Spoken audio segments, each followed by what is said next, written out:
Yeah, this thing, we're gonna test it and see if we feel like it could go longer, but it's just a drawn out fermentation process, I guess, because this thing's been going at least a month and a half at this point, so it should be done. We'll test it. If we don't taste the alcohol, which there should be, it's been doing it for a while.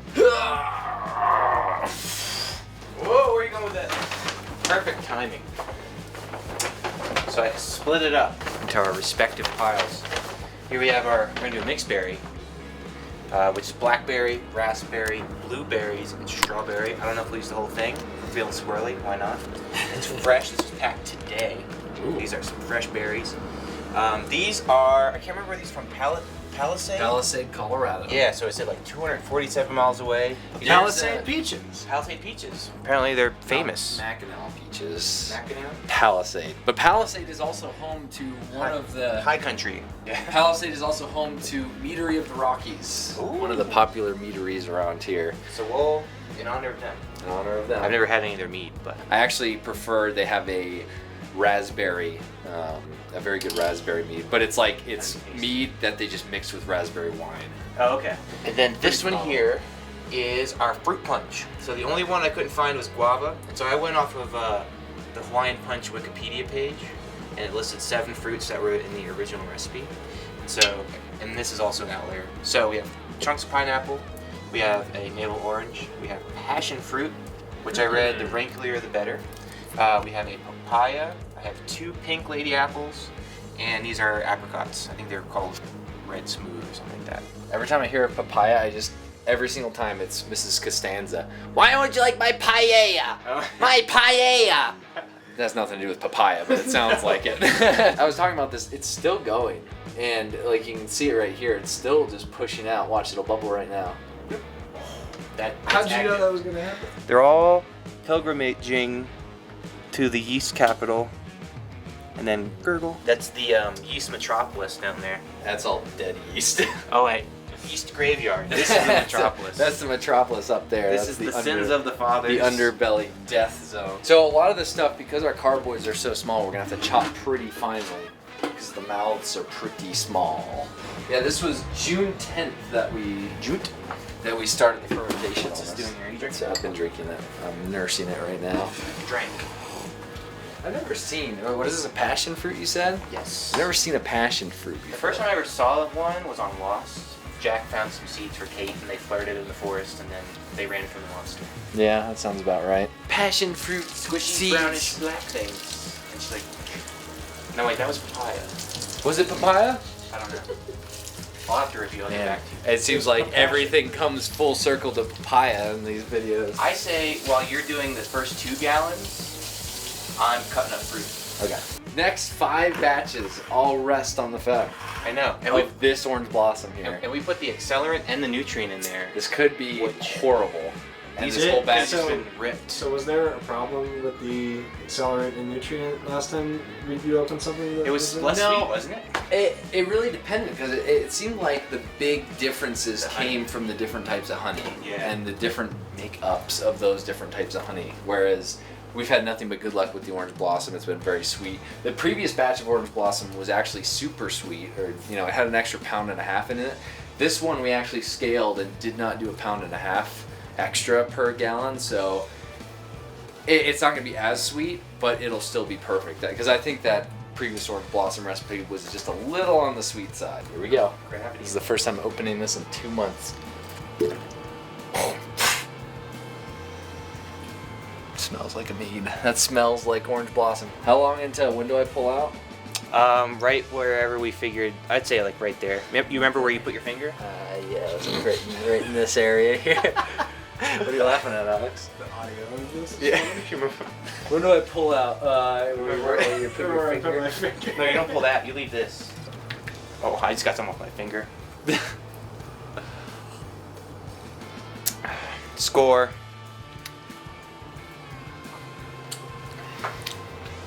Round 2 win. That's been there for 2 months with very active yeast, accelerant, nutrient, and it's still fermenting. There's definitely alcohol in it. Yeah, I can taste it. Maybe not quite as much as last batches. Yeah, I'm really feeling it. You know what? It's just super sweet. Orange blossom. My goodness. Yeah, that has quite a bit of alcohol Whew. Everyone's gonna be excited. Oh, you sweet, sweet mead. Man. Joe, this is the one we need to get like a 80-gallon drum to do. A silo of this. A silo. With like a little teeny little... Look at the clarity on that. It's pretty decent, Yeah. too. You got it? Man, I need some beer to even this out. Nothing like mixing. These squishy... Did you wash your hands? Hey, baby. I'm gonna need one. If you like Orange Blossom, we're orange- going to shit all over yourself. Hey, am I? Orange Blossom's my favorite. I'm a big fan of the Orange Blossom. This is the best. You wait, Daniel.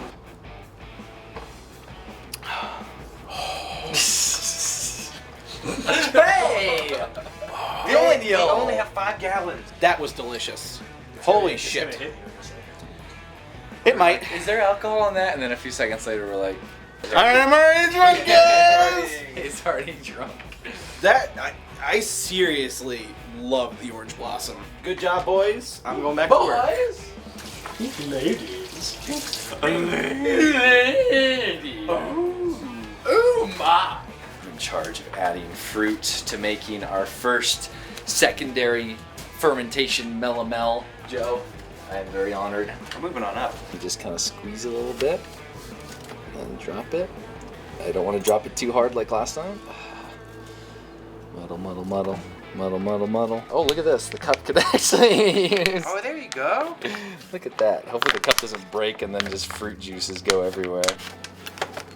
Just that big old glob. Look at that. Look at that. Eat that.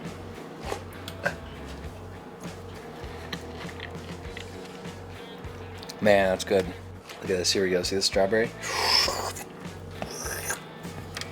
It's not going in. It's not going in.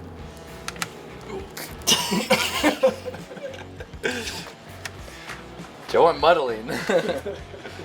And all right, I'm gonna show you how to derobe a kiwi, as I was taught by Martha Stewart. Martha Stewart. She may have learned a lot of new tricks in jail. That's true. So you take a spoon. I think preferably a tablespoon. This is a teaspoon, and you just slide it in between the flesh and the fruit, and you just kind of use that curvature to do that. Thank you for what you cooking with Joe. Careful, it's a slippery This little beer sucker. is frozen. No, is it? The beer is frozen. Man, that was so fast.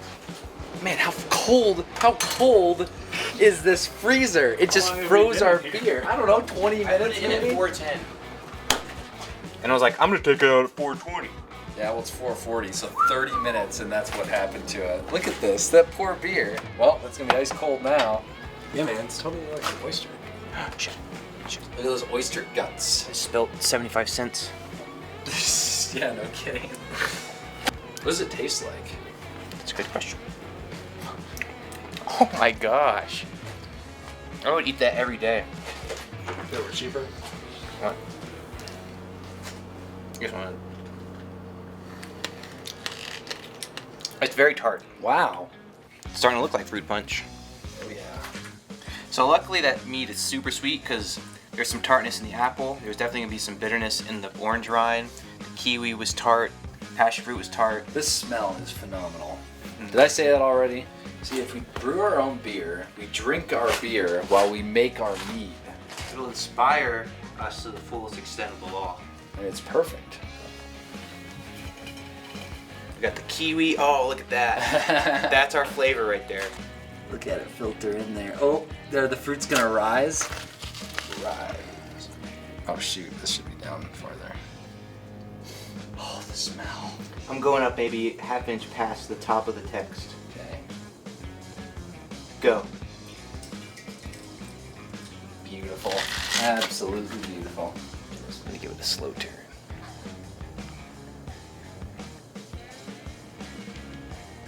Ooh. Look at that. Look at all that. So you got the kiwi up top. Look at it shining through on the glass. Oh, passion fruit. Man, that passion fruit, I can't get it. I had That's no incredible. idea. I had no idea. It was like I've had passion fruit flavored stuff before, but If you see one and you're curious, grab it. It's worth it. It's worth the $3. it's just a $3 experience. And so, the difference here, which you've said time and time again, is this is secondary. So we're not putting the fresh fruit in at the beginning, letting it sit for weeks, and then pumping it out. We got kind of like, I guess when you do that, you get the full spectrum of flavors that fruit has to offer, whether it's good or bad. But here we're only hoping to get those initial like nose flavors. So just the juice, just the characteristics of that fruit, and not that full spectrum on into like the taste of the flesh, if that makes sense. So we'll see what happens. This could be very telltale for us, very telling. Because this process is awesome. Because if we can make big batches of like, you know, And it's beautiful. 50 to 100 gallons, then we can split it up and create some of our secondaries. I think we'll probably do this, the 5-galloner with the spearmint as well. Yeah. I think that'd be a really good idea. We'll do that, and like I would love to do another 5-gallon of the orange blossom, and then do what we just did here, and do like maybe a dry mint or do maybe even just the fresh mint and see what that shorter time span is in secondary fermentation, just getting those mint oils and flavors and not that full leafy flavor. Did you see this, Spencer? Oh, that's beautiful. Yeah, this is cool. This is a lot of fun. Oh my god, look at those colors. If you liked the orange blossom last time, right? I'm excited for this one. You would like it. And the berry one. They all look good. So we ran into a problem here where the racking cane that we have isn't quite long enough to get down to this mead. So we're kind of improvising in the least intrusive way possible. This is kind of risky because it risks oxygenating mead. But basically what we're going to do is we're going to gently pour the mead into this funnel as this is tilted too. So Joe's going to have it like as tilted as possible so that it, you know, very slowly cascades in here. It's just drips. Drops of Jupiter, Spencer. Is that what the name of the mead is going to be? Drops of Jupiter. I like it. And let it just create a small stream. And then also we might just let this settle. We'll be re-racking it. As long as that's gentle, I think this is gonna be fine. Alright, ease up a little bit. How much more? Go ahead and stop. That might just use be that. the nature of it, unfortunately. Yeah, we might lose it. I mean, 5 gallons, if you only have that much love, is not too big of a loss. I know, it's still just It's I think it always takes heartbreaking. 22 bees their entire lives to produce a teaspoon of honey. Oh, jeez. So that's what's in my brain. Those Well, poor that bees. makes sense. But I mean, we're doing wonderful things with the most of it, you know? Hashtag the bees. Hashtag bees are the king. Or the queen. I don't know. Help yourself to some fruit. Super successful with this 5-gallon batch, so we got to do more of those. Got to get a bigger racking cane. We're gonna let this settle. Take out any. We're gonna re-rack it if there's a lot of sediment, but if it's not, then we can just go ahead and add in Peaches. the peaches. Hopefully it didn't oxidize too much. Seems like we did a pretty good job though. I'm excited to see what the color of that one's gonna be. It's already starting to Yeah, it's already starting to. get a little deeper. We got two regular on stock, and the third for peaches, and then to top off the berries. And it's a job well done. Yes, it is. We did good. Killed it. Success. Absolute success. Nice sticky. Oh, nice. It's actually not as sticky as it was. I think we got most I'm of the filming stick in off. camera mode right now. Like phone camera mode. Oh, People love watching it this way. unbelievable. It's Unbelievable. great for framing bodies. What about bodies?